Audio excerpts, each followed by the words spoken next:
কত প্রকারের হোলি মানুষ এরকম করে।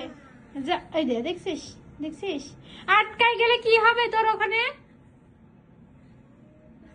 হাও মাও খাও করছো, হাও মাও খাও। কি পরিমাণ বদমাইশ হলে এরকম হয়। তো দাদা ঠিকই বলেছে যে ও কি দিদুন কয় বদমাইশ ছেড়ে দাও। মনে হচ্ছে যে পুতুল পুতুল শো করা থাকে না সেরকম। না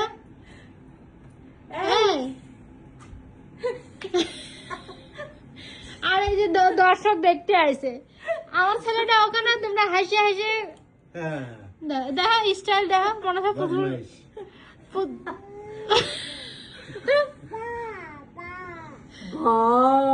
ধরলো অলির ভাই তো দেখছ দুষ্টামি। ভাগ্যিস ভাগ্যিস এইটা এখানে দিয়ে আসে, না হলে আটকাই গেলে কি করতিস তুই? এই হাতে লাগবে, বের হয়ে আয়।